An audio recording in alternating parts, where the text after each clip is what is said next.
Oke, Assalamualaikum warahmatullahi wabarakatuh. Sebelumnya, perkenalkan nama saya Rian Firmansyah. Jadi, pada kesempatan kali ini saya akan menjelaskan materi tentang bab 4, yaitu mengamankan sistem informasi. Gitu. Nah, tidak perlu lama-lama, mari kita langsung masuk ke pembahasannya. Pada slide pertama ini, kita akan membahas tentang mengatur akses atau namanya, atau juga biasa disebut dengan akses kontrol. Nah, jadi akses kontrol ini adalah sebuah salah satu cara yang bisa digunakan untuk mengamankan informasi adalah dengan mengatur akses ke informasi melalui mekanisme yang namanya authentication dan akses kontrol. Seperti dengan menggunakan password di sistem Windows untuk menggunakan sebuah komputer, yang mana pengguna diharuskan untuk mendapatkan persetujuan terlebih dahulu, yaitu dengan menuliskan user ID dan password. Apabila keduanya valid, maka user akan diberikan izin untuk masuk ke sistem komputer tersebut gitu. Nah, selanjutnya apabila user yang salah dalam menginputkan password dan juga ID-nya atau bisa disebut juga dengan tidak valid datanya gitu ya, maka yang user tadi tidak akan diberikan izin buat masuk ke sistem. Selanjutnya, ada hal yang harus kita perhatikan dalam memilih password gitu. Supaya apa? Supaya password yang kita buat itu tidak mudah ditebak oleh orang lain. Dengan adanya kemungkinan password ditebak misalnya dengan menggunakan program password cracker, maka memilih password memerlukan perhatian khusus. Berikut ada hal yang tidak disarankan untuk dijadikan password seperti pertama, nama anak, nama istri, nama suami gitu.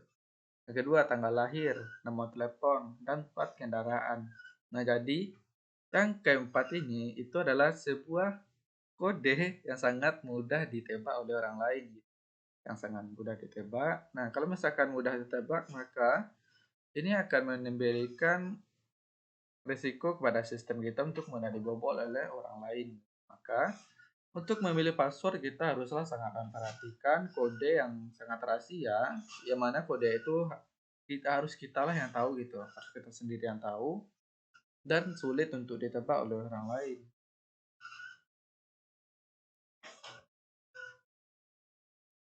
Nah, jadi pada slide kedua ini kita akan membahas tentang menutup service yang tidak digunakan. Maksudnya gimana? Seringkali sistem atau perangkat keras dan perangkat lunak diberikan dengan beberapa service dijalankan sebagai default. Sebagai contohnya, pada sistem Unix, service-service berikut sering dipasang dari vendornya. Yang pertama ada namanya Swinger, Telnet, FTP, SMTP, OP, Echo, dan seterusnya.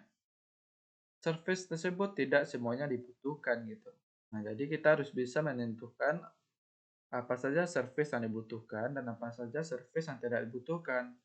Service yang tidak dibutuhkan haruslah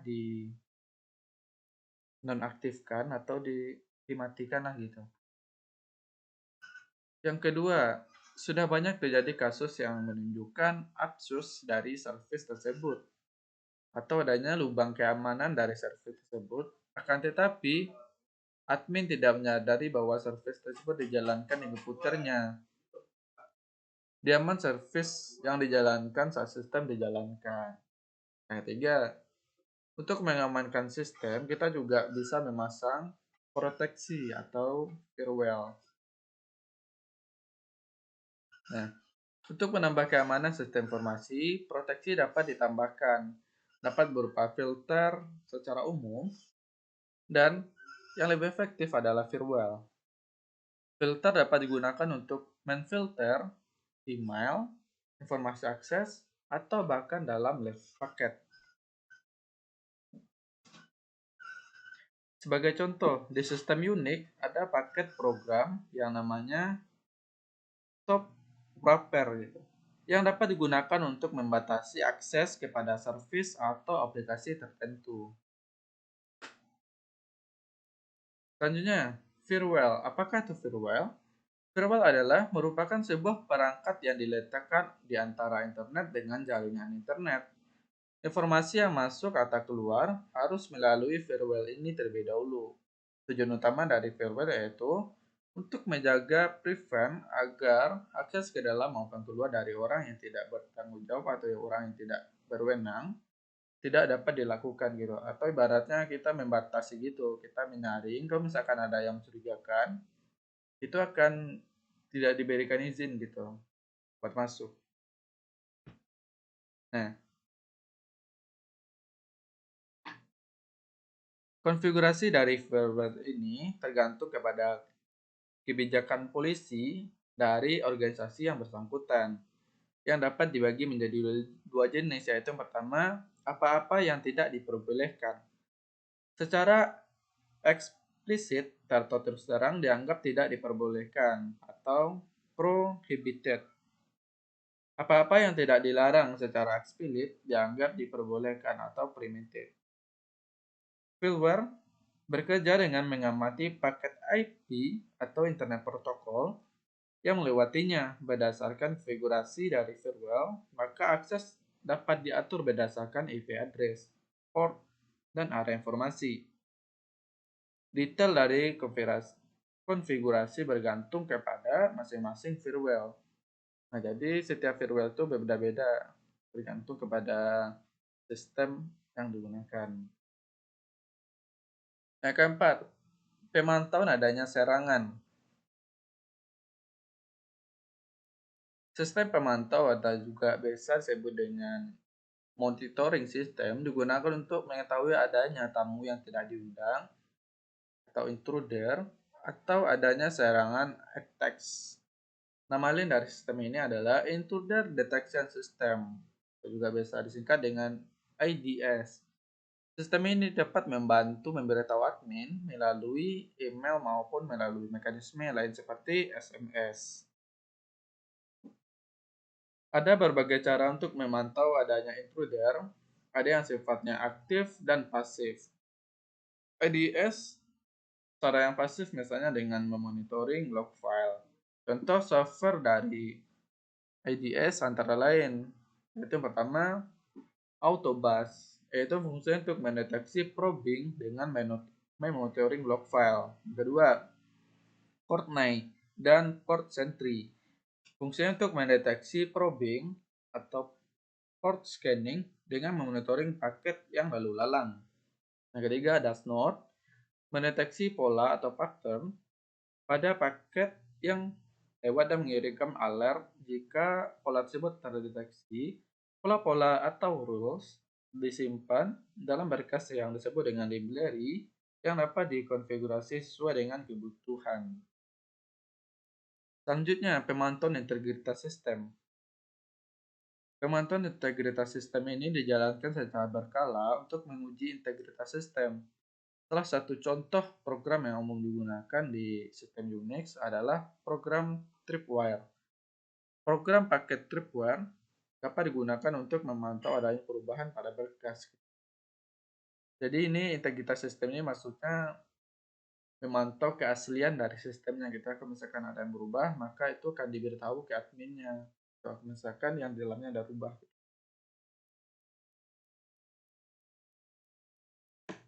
Yang kelima, ada audit. Audit ini untuk mengamati berkas log. Sebagian besar kegiatan pengguna sistem dapat dicatat dalam berkas yang biasanya disebut dengan log file atau log saja gitu. Berkas log ini sangat berguna untuk mengamati penyimpangan yang terjadi, kegagalan untuk masuk ke sistem login, misalnya tersimpan di dalam berkas log.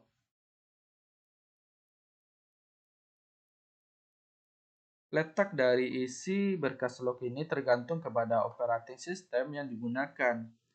Di sistem berbasis Unix, biasanya berkas ini berada di direktori, var, adm atau var, dan log.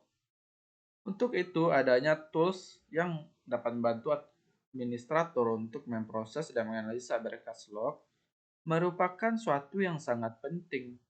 Ada beberapa tools sederhana yang menganalisa berkas log untuk mengamati kegagalan atau juga bisa sebut dengan invalid password, login failure, dan sebagainya. Kemudian memberikan ringkasan. Yang keenam, backup secara rutin. Salah satu mekanik, seringkali orang yang tidak bertanggung jawab atau tamu yang tidak diundang masuk ke sistem dan merusak sistem yang hapus berkas-berkas yang ditemuinya. Jika intruder berhasil masuk dan menjebol sistem dan masuk sebagai super user atau admin, maka ada kemungkinan dia dapat menghapus semua berkas yang ada. Untuk itu, adanya backup yang rutin sangatlah penting gitu, agar data tetap ada walaupun data yang disimpan di dalam komputer sudah terhapus. Nah, jadi backup ini maksudnya kita menyimpan data yang ada di komputer ke tempat lain gitu, ke lokasi lain. Nah, jadi sangat disarankan membackup data ini jangan di satu komputer gitu, tapi kita backupnya di tempat yang lain atau di komputer yang lain. Kenapa? Karena kalau misalkan ada terjadi bencana, misalkan seperti banjir atau gempa, komputer kita rusak, data dalamnya tidak bisa diakses, atau ada yang masuk ke dalam sistem dan merusak sistemnya atau menghapusnya, maka kita tidak perlu khawatir lagi karena backup datanya sudah ada, kita simpan di tempat yang lain gitu. Selanjutnya, penggunaan enkripsi untuk meningkatkan keamanan.